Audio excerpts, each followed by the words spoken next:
Welcome to this educational activity titled Recent Advances and Novel Options in Depression, reviewing the evidence for GABA-Modulating Neuroactive Steroids for Major Depressive Disorder, featuring Dr. Anita H. Clayton from the University of Virginia School of Medicine in Charlottesville, Virginia.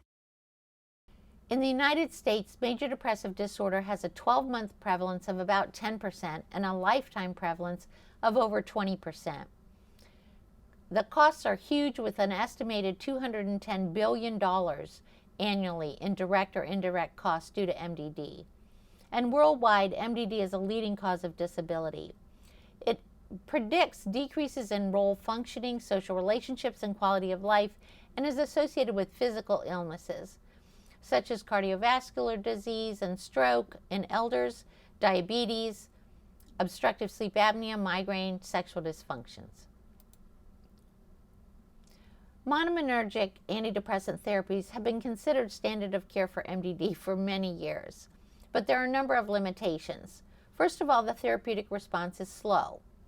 Second, often there's a suboptimal response or remission rate. Most patients who achieve remission still have residual symptoms of depression, and there's a high side effect burden with an oral, chronic, daily dosed antidepressant. And that includes things like weight gain, sexual dysfunction, nausea, anxiety, and sleep disturbances. So if we had the option to design an ideal antidepressant treatment, what would we think about? First, we'd probably look for a novel mechanism of action, something different than what we've got, to potentially get more people to have a response or remission. We'd want to have a rapid onset. People have been looking for this for a while, but having a rapid onset, we'd also want to see that effect sustained. We'd want the drug to be oral and a fairly short course, potentially giving it as needed when people have a major depressive episode, and if it could keep them well for the entire depressive episode, or potentially if one other retreatment was potentially needed. Because that way you could potentially avoid the long-term side effects we see with daily dosing of antidepressants. And you'd want it to be well tolerated, so not just acute, but also these long-term side effects you'd want to see being improved in our new ideal drug. We know now that GABA has a role in the neurobiology of depression. So GABA is really the major inhibitory neurotransmitter in the brain and CNS. It's at 30% of synapses. And there are some direct evidence to show that GABA's role can contribute to depression. So one, in depression we see decreased concentrations of GABA in the brain. We see decreased expression of GABA synthesizing enzymes.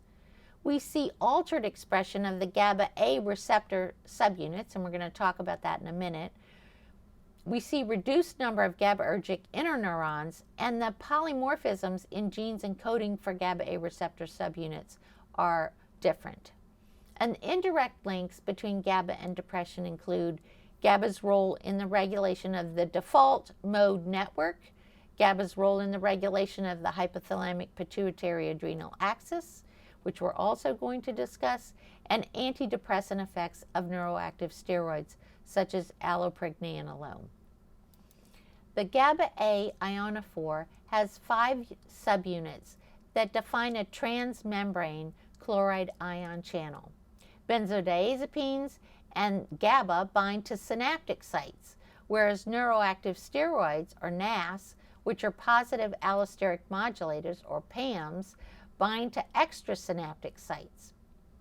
PAMs allosterically increase binding of benzodiazepines and GABA to their respective binding sites, increasing the probability of channels opening, resulting in an overall increase in mean open channel time and chloride flux.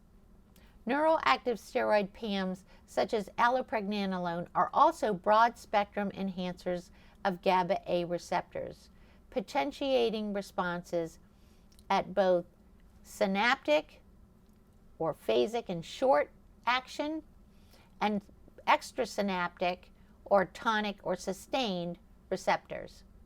This is in contrast to benzodiazepines, which impact phasic inhibition only. The hypothalamic pituitary adrenal axis is a neuroendocrine system that controls reactions to stress.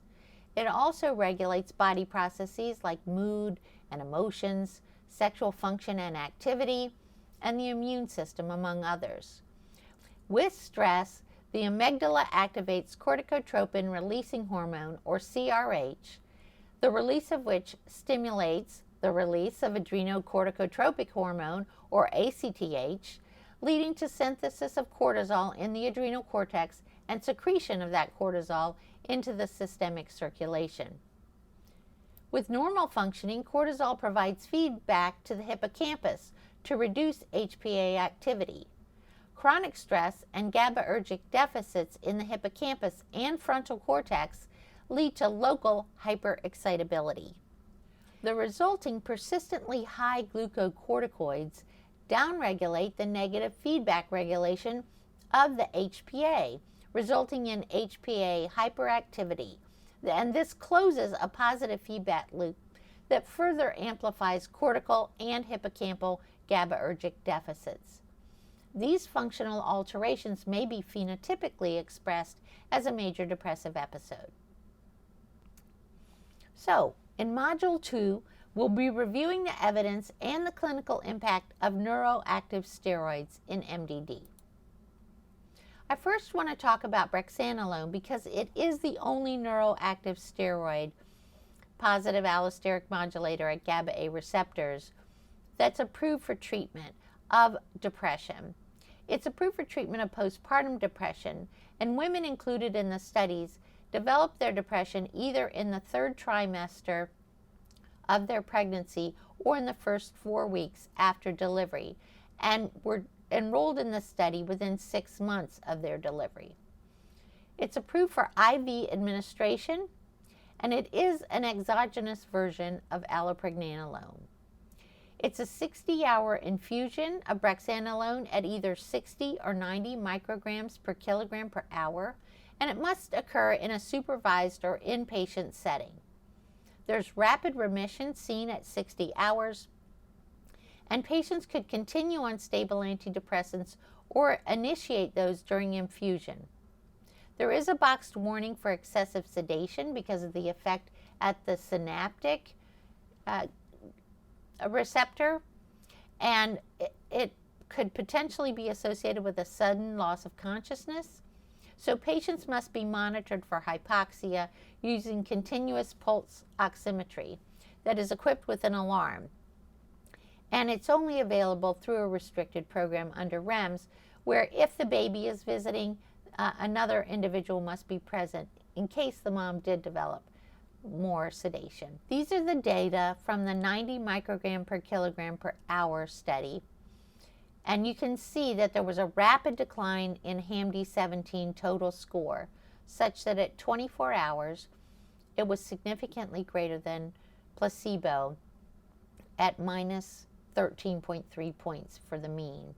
At the end of the infusion, at hour 60, there was even more significant decline with Brexanolone, and this was statistically significant from placebo. And this was maintained at day 30, which was the final follow-up visit in these studies. Adverse effects were mostly associated with dizziness, presyncope, vertigo, and sedation and somnolence. Dry mouth was also seen, and these are very similar to what side effects we will see with the other neuroactive steroids under study. So zuranolone is an oral neuroactive steroid GABA-A receptor positive allosteric modulator being developed in the Landscape program. There are a number of studies. The phase 2 trial has been completed with 30 milligrams of zuranolone versus placebo, as has the Mountain study, 30 milligrams of zuranolone plus placebo in a phase 3 trial. as has the Waterfall, which utilized 50 milligrams of zuranolone versus placebo in a phase 3 trial. Currently enrolling is the Shoreline Study, which is an open-label safety and tolerability study of zuranolone, initially 30 milligrams per day, and then zuranolone 50 milligrams per day being added with repeat treatments over a 1-year time period as needed. The Coral Study is currently enrolling, and it has simultaneous start of 50 milligrams of zuranolone along with an oral antidepressant. And another study that has been completed in Japan was a phase 2 study using zuranolone 20 milligrams and 30 milligrams per day in patients with MDD, and I will not be discussing those data. The first phase 3 trial of zuranolone is the Mountain Study. It's involved a double-blind, randomized 1-to-1-to-1 randomization of zuranolone 20 milligrams or zuranolone 30 milligrams or placebo. And these were taken once nightly for a 2-week period. The inclusion criteria were a diagnosis of major depressive disorder with a score on the MADRS of greater than or equal to 32 and on the HAM-D17 total score of greater than or equal to 22 at both screening and day 1 prior to dosing. Patients were not admitted if they had active psychosis, had attempted suicide in the current episode of depression, or had a medical history of bipolar disorder, schizophrenia, and/or schizoaffective disorder. The primary endpoint was change from baseline in HAM-D17 total score at day 15, so the day following the last dose of the 2-week course. And then patients were followed out for an additional 4 weeks to day 42, and then there was a naturalistic follow-up period out to day 182. Other secondary endpoints included change from baseline in Hamilton Depression Rating Scale at other time points, changes in the Hamilton Anxiety Rating Scale, the MADRS at other time points, CGI-I and CGI-S, and the incidence and severity of adverse events and serious adverse events. This is the general structure of the follow-up study that I'll be discussing, the Waterfall Study. And these are the results. Rapid decline, just like we saw with Brexanolone, in Hamilton Rating Scale for Depression scores at day 3, even after 2 doses of medication, and then out through day 12. At day 15, which is the primary endpoint, zuranolone did not separate from placebo. So this was a negative study. However, you can see that this effect was maintained with both zuranolone and placebo out to day 182. The adverse effects were similar, as I mentioned, to Brexanolone, and I'll be going over those in more detail at the end. But one of the areas that was evaluated in the Mountain trial, not done elsewhere, was to look at sexual functioning using a validated questionnaire, which was the Changes in Sexual Function questionnaire. At baseline, both men and women had scores, mean scores that were consistent with sexual dysfunction, and all groups met the validated levels for sexual dysfunction at baseline.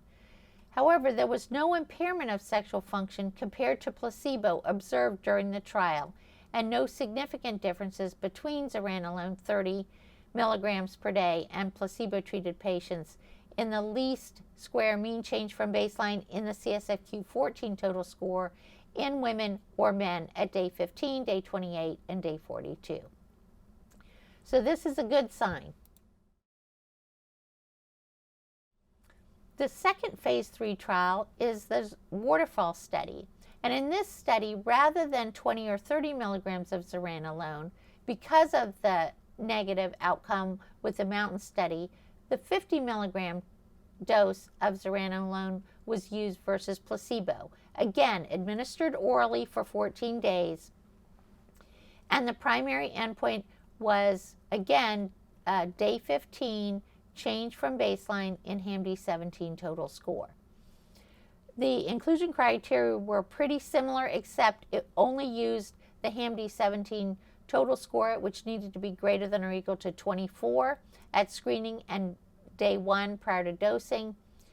The same kinds of comorbidities were excluded, and also change from baseline in HAM-D17 at other time points, HAM-A across several time points, the MADRS at different time points, CGI-I and CGI-S, and incidence and severity of AEs and SAEs were also monitored.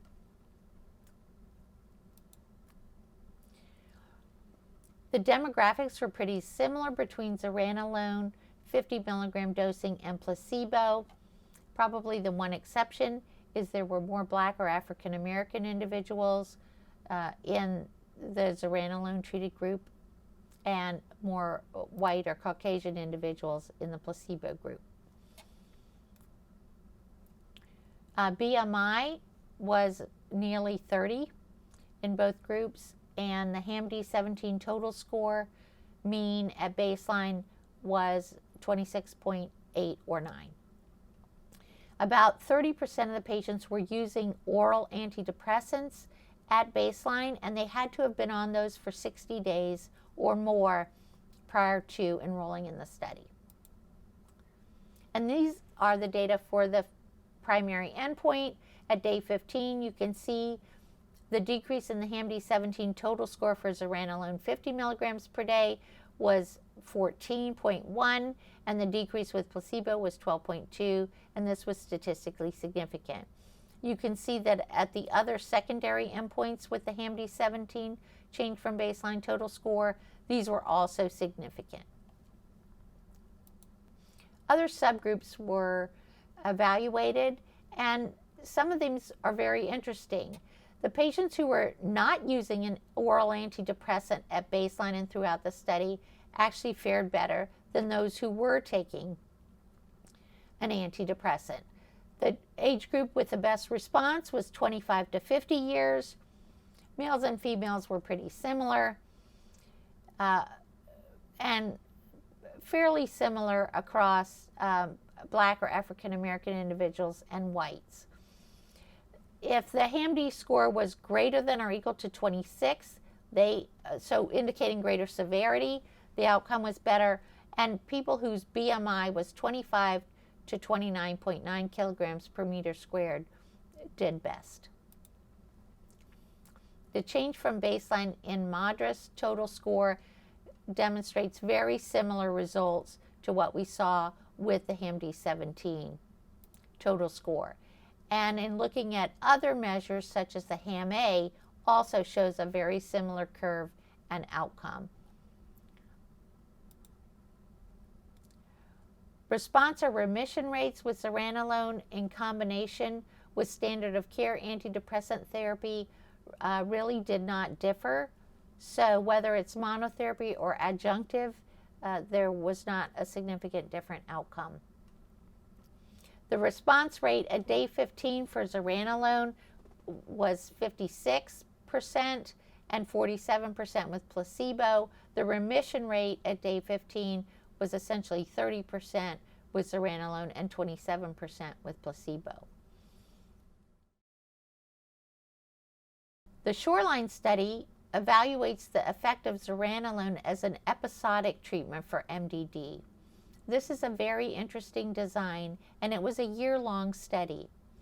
After screening that used very similar criteria as what we explained in the phase 3 placebo-controlled trials, patients received zuranolone treatment for 14 days with a 14-day follow-up. The treatments initially included 3 cohorts: 30 milligrams per day of zuranolone for 2 weeks at study initiation and for all potential retreatments, 30 milligrams per day of zuranolone at the first treatment, but then they received 50 milligrams per day of zuranolone for their retreatments, and then patients who received 50 milligrams of zuranolone for their initial 14-day treatment and at all retreatments. If patients did not respond to their initial treatment, they were dropped from the study. So only Zuranolone responders participated in the observational follow-up and as needed repeat dosing. During this time, patients completed the PHQ-9 remotely every 2 weeks. If they scored a PHQ-9 greater than or equal to 10, it triggered an in-clinic HAM-D17 assessment. And patients also completed the PHQ-9 at that assessment. And they were completing in-clinic visits with the PHQ-9 and HAM-D17 every 8 weeks, even if they were doing well in terms of their remote assessment of PHQ-9. If their HAM-D17 score was a 20 or above, then they received a new treatment cycle. You can see the mean age is about 45, and about 2/3 of the subjects were women. There's a fairly consistent distribution of race and ethnicity to what we would expect. BMI was about 30 as a mean, and the HAM-D17 total score at baseline was 25.3, with about 42% of individuals on an oral antidepressant throughout the course of the study.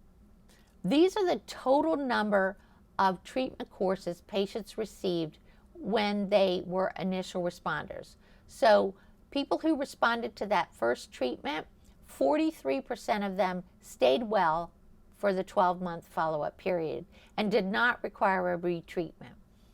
So just over 25% of initial responders required one retreatment, for a total of nearly 70% requiring 1 or 2 treatments over the course of a year. There were smaller numbers that needed 3, 4, or 5 treatments in total. And I think that these may be a different group of people and may require something additional or a change of their treatments if they become depressed after 2 treatments in a year. For the 30 milligram cohort in the Shoreline study, the HAM-D17 change from baseline at day 15 initially was 15. There were 210 responders to the initial 2-week course, and they sustained these mean improvements through 1 year without retreatment. Among those subjects, their HAM-D17 change from baseline at 6 months was still 18 points, and their HAM-D17 change from baseline at 1 year was 18 points.